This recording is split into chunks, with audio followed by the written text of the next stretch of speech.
Good afternoon, almost good evening. Welcome back to Senate Finance. We are going to hear a couple bills and we're going to work session a couple bills, more than a couple. So we will start with Assembly Bill 224 and Assemblymember Mosca. So when you're ready. Oh, well, there we go. There's an echo in here and it sounds just like me. That is a really scary thought. You know what you have to do now? You have to write 50 times on your bill, I will turn off my phone. All right, please go ahead when you're ready. Thank you, Chair and Committee. I truly appreciate your time in hearing this today. I'm Erica Mosca, representing Assembly District 14 in East Las Vegas. You may wonder why I've chosen to work on this legislation in the interim, and I'm grateful for your time today. It's because when I visited places throughout our state, like Ely, where I've been multiple times, it reminds me of East Las Vegas, a sometimes forgotten community. No one asked me to hold this bill. I just wanted to find a solution. Assembly Bill 224 is a measure that would create a statewide solution to a pervasive statewide problem: construction costs for rural schools who do not have the local capacity to fund construction. I appreciate the work of this committee, who have been committed to this issue and appropriated money in the past. After over a year in the interim of trying to figure out a solution, this bill today is not an appropriation ask, but instead asks for a monetary policy change in general obligation bonds. The goal of this bill is to create a mechanism where a school district under the size of 15,000 should not have to come to our body to ask for an appropriation ever again, but can instead apply through the Fund to Assist School Districts in Financial Capital Improvements, which was created in 1999 and only funded once. This bill allows bonds to be used for funding. With a school built in 1909 and 1913 in use today, White Pine School District is the most needy school district based on the criteria of this fund. In closing, I wanted to make sure you knew White Pine has the third highest tax rate of 7.725%, only behind Clark and Washoe counties, and have approved multiple times in their local elections to tax themselves to pay for school construction. Their property tax of $3.64 has been at the cap since 1997, and they will be putting in $10 million towards the school should this pass. Thank you again, and I'm grateful that Chairman Moreno is joining me as my phone friend here today, and we're ready to take questions. Thank you very much. Questions from the committee? Senator Titus? Thank you very much. Questions from anybody? Senator Cannizzaro, please. Thank you, Madam Chair, and thank you, Assemblymember Mosca, for presenting the bill today and keeping it short. So I just wanted to clarify just a few things, and I think you mentioned this. This would apply to any school district that would qualify for the 15,000 threshold. Is that correct? Yes, thank you, Majority Leader. There are 8 counties currently under 15,000 of Esmeralda, Eureka, Story, Lincoln, Mineral, Lander, Pershing, and White Pine. And then what would the qualifications or requirements be for a school district that wanted to come and ask for this bond funding? Yes, thank you. Great question. Under the Fund to Assist School Districts in Financing Capital Improvements, it's already an NRS, and their 3 stipulations are: at least one building has been condemned, or at least one of the facilities is unsuitable for use due to certain conditions, or one of the facilities is in such a condition that the cost of renovating the facility would exceed 40% of the cost of constructing a new facility. Great, thank you. And I guess the amount for the $100 million, was that based on a need? Was that based on just trying to allocate it to make sure there was enough for each school district, or how much do you think that would facilitate across the state? Yes, thank you, and that's also a great question. That is how much they are right now estimating that would cost. However, they don't expect to take all of that money because they have to put skin in the game as well, and we expect that of them. Okay, great. And then this might be, well,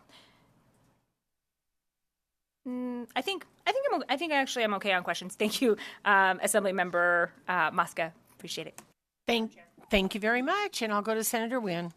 Thank you. And I know that you have been working on this for quite some time.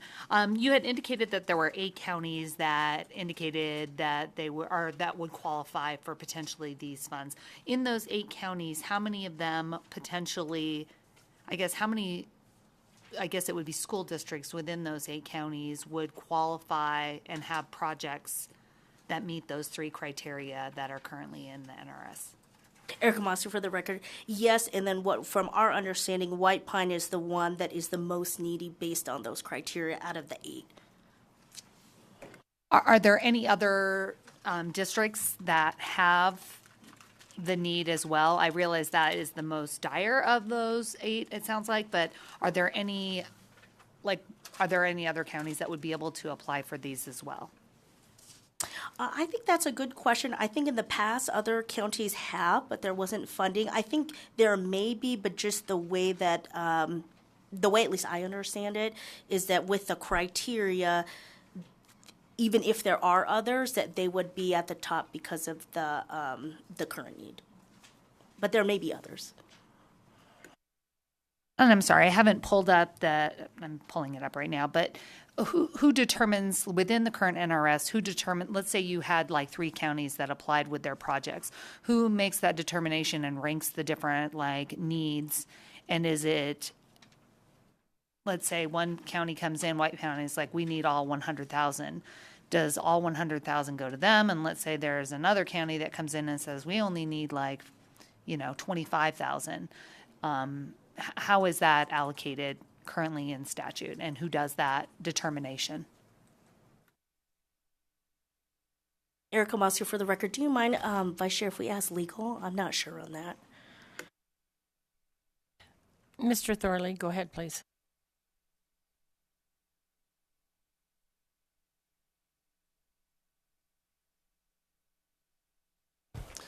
Thank you, Madam Chair. Wayne Thorley for the record, LCB Fiscal Analysis Division. So under existing law, this is an NRS 387.3335. So the Board of Trustees of a school district can apply to the Director of the Office of Finance, so that's the GFO Director, for a grant of money from the existing fund. And then there are some conditions that need to be met that the Assembly member mentioned, and then consulting with Department of Taxation, but ultimately it is the Director of the GFO that makes those determinations. And Mr. Thorley, I don't know if it says this, it is within the sole discretion of the Director of GFO to make kind of some of those determinations, like if there were multiple applications. It's not, I guess, delineated in statute as to what the criteria are and what order they go in? Wayne Thorley for the record. No, I'm not aware that there's any sort of anything outlined in statute that requires some sort of ranking order. There, as the Assembly member mentioned in her testimony, the facilities have to have structural deficits or other things that be met. But other than that, there's nothing that I'm aware of in statute that suggests how it would be ranked. Sorry, just Erica Musk for the record. And why we think that is because White Pine is the oldest school in the whole state. So they're using a school that was built in 1909 and 1913. So it's the oldest school out of all of them. Thank you. I just had concerns because I can imagine in some of these smaller counties that they all struggle with some of these same issues. And I realize that White Pine has the oldest building that meets those criteria. I was just curious if there were other school districts that had similar projects, how they would make those kind of determinations. And it sounds like it's in the sole discretion of the GFO, Director of GFO. Danielle Monroe Moreno for the record, Chair of Ways and Means and represent Assembly District 1. I came today to support Assembly Member Mosca. During the last interim, I intentionally did a trip throughout the state, the entire state, hitting all 17 counties, and met with educators throughout the state. A lot of it because of a bill that we all passed last legislative session for the Oahe School, where we had bats in the cafeteria, and the kids couldn't use their cafeteria, couldn't use their gym, and I wanted to see firsthand the conditions of the schools throughout our state. I'm not sure exactly who makes that final determination, but what I can tell you is what I saw firsthand in talking to families and seeing those schools. We have a lot of schools in our rural communities that need help, and White Pine County in particular have raise their taxes to do what they need to do, but they don't have the tax base or the people there to actually pay for the school. They have tried everything they can, and this was like the last ditch effort for those kids. And when we talk about helping kids throughout this state, every child, no matter what county, city you're in, deserve to attend school, and a school that's safe. And this is a mechanism that will provide for every student, especially in those smaller counties that do not have the resources that a parent or a student has in Clark County or Washoe County. I don't think any of us disagree. So if my questions came off as questioning whether or not I think we should fund and have safe environments for kids to learn, I didn't mean it to be that way. I just assumed that in your travels across the state that White Pine County is probably not the only county that struggles with this. And so I just wanted to know whether or not other school districts would have the same opportunity, or if this funding, when you had said that this is what was estimated by them, the them, I'm assuming, was White Pine County, and so this would be it would be in that fund, but it doesn't sound like there would be enough money for any other projects, because it sounds like this would be for that school. Is that correct or not correct? Erica Mosca, for the record, I do believe that is correct, but I also believe we will hear testimony later today that if you talk to all the superintendents in all the school districts, they will say they would rather, and I don't know if they'd say this, but they have been in support that White Pine, they know, should go first because of the current conditions. And the White Pine superintendent and CFO were here yesterday, and they had to go back, so they had to drive back. But one thing they would have told you on the record that we've heard multiple times is the worst thing that I think I saw was last school year, because they don't have ADA requirement. It's not ADA usage, that a student broke their leg that went to the seventh grade on the second floor, and they had to move the entire grade level down because there was no way to get that student up the stairs. So that student came and testified, and so that's why I think a lot of the rules have been pretty supportive that White Pine is probably the one that needs the most help. And just to clarify, I just wanted to make sure it was on the record, because I know that there is need there, and it's my understanding, just to I had the opportunity to kind of look at the statute while I'm trying to multitask, so I'm probably not doing it well. I think it's the state Department of Public Works that actually ranks some of these projects, and then ultimately it is the GFO that has that deciding authority, and that's ultimately approved by the Board of Examiners. So I think there is kind of a process in there to evaluate any other projects, but no, I appreciate it. I know you've been working hard on this. I remember when you learned of the story of that 7-year-old, and you told it to me. So thank you so much, and thank you for answering my questions. Thank you very much, and I'll go to Senator Neal. Thank you, Madam Chair. The fiscal note that's on the bill, I'm assuming, you have the chair of Ways and Means here to back you up. Have we worked out this treasurer piece? Because in the note, they're saying that they didn't include it in their affordability report. But this is an old note, right? So this is February 12th.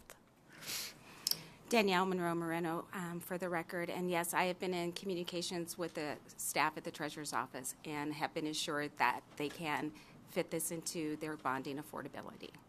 And that's why I felt comfortable moving the bill from Ways and Means to continue. All right. Any additional questions? Senator Taylor.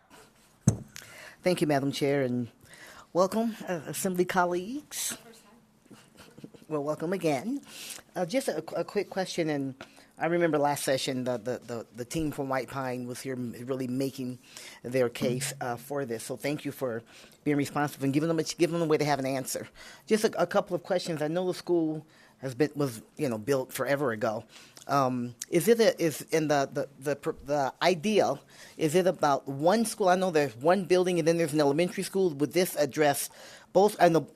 I think the one school is the one that's over 100 years old. What's the plan for that? Erica Mosca for the record. Thank you, Senator Taylor. So there are two schools, not the high school, the middle school and the elementary school, built in 1909 and 1913. And their goal would be, if they got these funds through the bonds, they would build a K-8 so that they would not have to build two schools. They'd just build one. Okay. All right. Thank you very much. Thank you very much. Any additional questions? Thank you for being here. Yes, I've taken the Nevada tour many, many times and have been going to Ely, Nevada since I don't even know when. We used to go up there and get cherry lime rickeys. So if you haven't had one of those, you need to get one of those at the corner drugstore. All right, thank you very much. If you'll step back, we'll ask those in support to come forward, please.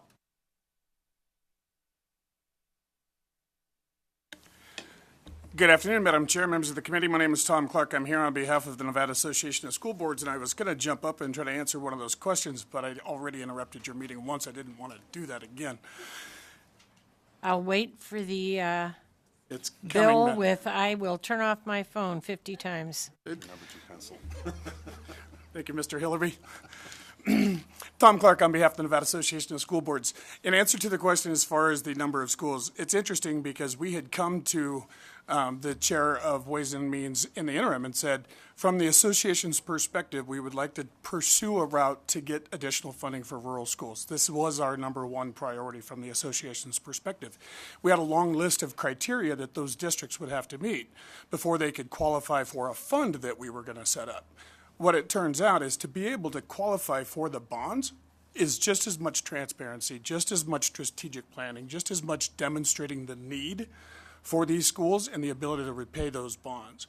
So this bill brought forward by Assemblymember Mosca fit that criteria without having to have an actual fund set up to pay for the construction of those schools. So we see this as a solution that not only will help White Pine, which is in the most desperate situation, which has actually had its residents raise its taxes to pay for schools, which has done the strategic planning, which has demonstrated clearly what this school is going to look like when it's done, and is kind of first in line from the school district's perspective. The benefit, though, is that this bill gives those other districts hope that if they follow the same path down the road at some point, if they follow the same set of guidelines, they do their feasibility studies, they prove that the school desperately is in need of either complete demolition or repair, that this might be an avenue that they could take down the road as well. But for this biennium, White Pine County is desperately in need. We very much support this legislation. Thank you, Madam Chair. Michael Hillerby on behalf of the White Pine County School District. I know Superintendent Adam Young and Chief Financial Officer Paul really wanted to be here today. They had been in town for a couple of days. I believe they are on the phone and may say thank you themselves and answer some questions. And I think that's really all we can say at this point. Many of you know of it. Many of you have been out there. Is to say thank you. We fully know on behalf of the families and the students out there that you all that are on this committee every day are cognizant of the impact of the decisions you make, and this is one that will reverberate for decades in a community that really needs it. And all we can offer is a heartfelt thank you for your consideration. And again, Mr. Johnson and Superintendent Young may be on the phone as well to say thank you and answer questions. Again, a heartfelt thank you from that community. Thank you, Madam Chair. Members of the committee, for the record, my name is Kyle Davis. Today on behalf of Ampere Energy. Ampere Energy is a renewable energy developer, and we work in many rural Nevada counties, including in White Pine County. It's important to us to be a good community partner and work to help meet the needs of the county, and we are in support of this bill. Thank you. Thank you, Madam Chair and members of the committee. For the record, my name is Mary Przensky, here representing the Nevada Association of School Superintendents. And thank you, Senator Dondero Loop, for placing this on the agenda today. This is a very, very important bill. And this legislature has really paid attention to education and to kids, so we really need your support. this time. This community needs a new school. These children need a new school. They were here last session. Even the children even came and talked to the legislature about needing a school. So please give this serious consideration and help our kids out. Thank you. Good evening, Donna Laffey on behalf of the Nevada Contractors Association. NCA is in support of the measure. Thank you. Thank you, Madam Chair, members of the committee. For the record, Dylan Shaver with Pinion Public Affairs here today on behalf of the Nevada Mining Association to thank Chairwoman Mosca for bringing this important piece of legislation to help all of the communities that we are assisting you in supporting. I'd be remiss, of course, not to thank the chair and the committee for hearing this important bill at the late hour. So again, just wanted to thank everybody on behalf of the miners. Thank you. Thank you, Madam Chair and members of the committee. Sarah Adler, representing the Duck Valley Shoshone Paiute Tribe, and Chairman Brian Mason, who, in solidarity, appreciate your time and request your support. Thank you very much. Thank you very much. Any additional support here in Carson City, in Las Vegas, and on the phone lines, please, AVH, when you're ready.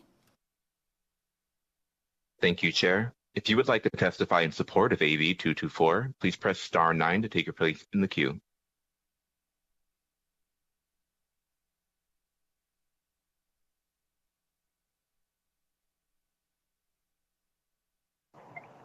Hello, Chair and members of the committee. This is Catherine Nielsen, Executive Director of the Nevada Governor's Council on Developmental Disabilities. We actually also received calls from parents from within the White Pine County School District, particularly as it pertains to children with disabilities and their rights within schools. So we're excited to see that they talked about the ADA compliance part of this, and we did all other comments. Thank you.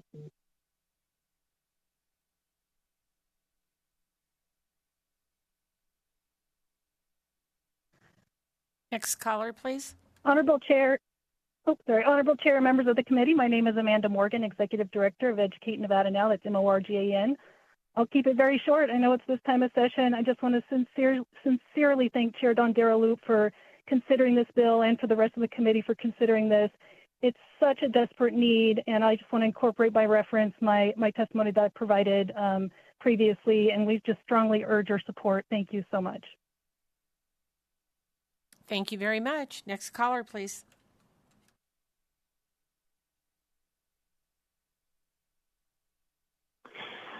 Good afternoon, members of the committee. Thank you, Chair Dondero Loop. This is Adam Young, Superintendent of White Pine.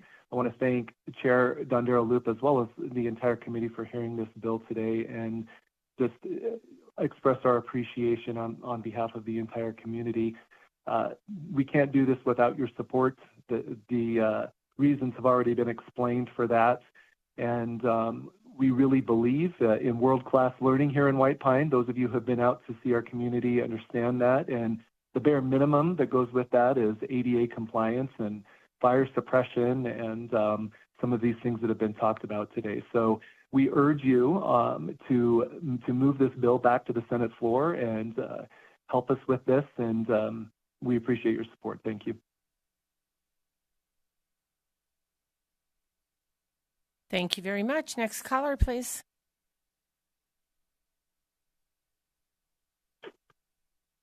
Hi, Madam Chair. This is Paul Johnson. I'm the CFO for the White Pine County School District. Thank you for this opportunity. Thank you, Assembly Representative Mosca and the Senate Finance Committee.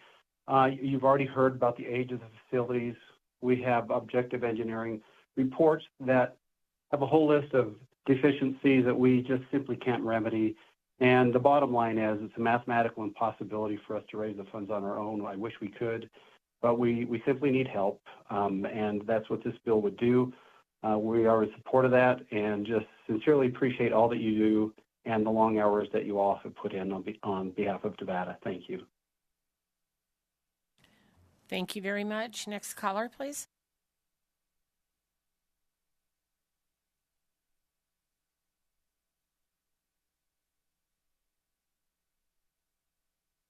Caller with the last 3 digits, 020. Please press star 6 to unmute yourself, and you may begin.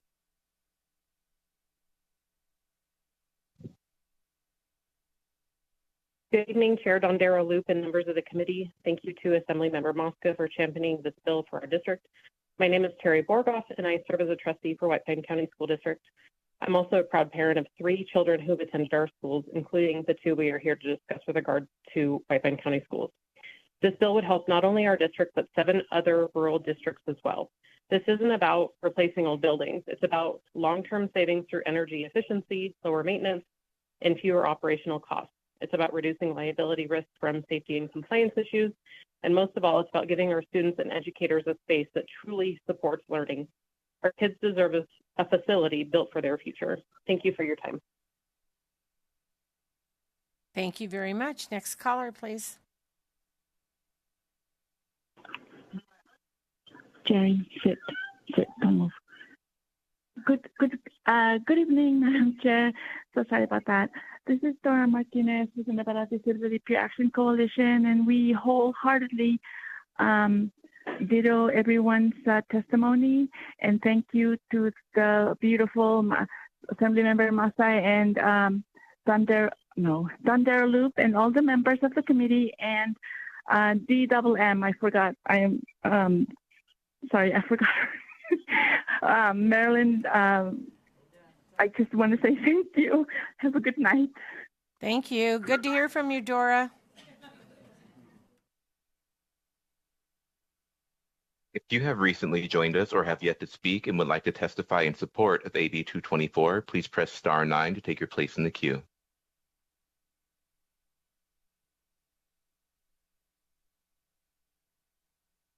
There are no further callers wishing to provide support testimony at this time. Thank you very much. We'll go to opposition here in Carson City, in Las Vegas, and on the phone lines, please. AVH, when you're ready. If you would like to testify in opposition to AB 224, please press star 9 to take your place in the queue.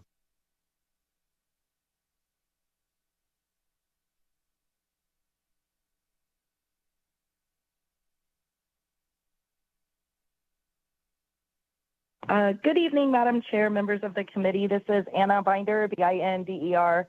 I am not in opposition, but I have just something friendly to say that goes over here. So I love this with all my heart, and thank you guys for this incredible work.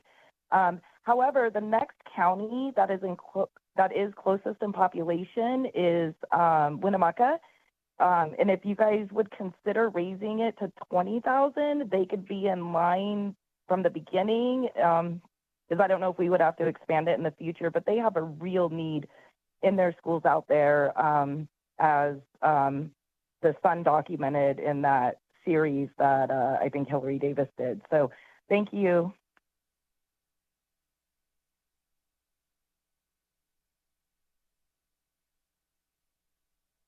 There are no further callers wishing to provide opposition testimony at this time. Thank you so much. And in neutral here in Carson City and in Las Vegas and on the phone lines, AVH, when you're ready.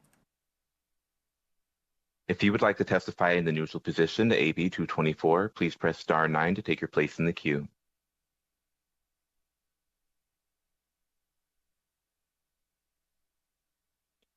There are no callers wishing to provide neutral testimony at this time. Thank you so much. Any closing comments? All right. Thank you very much for presenting Assembly Bill 224, and I will close the hearing on Assembly Bill 224.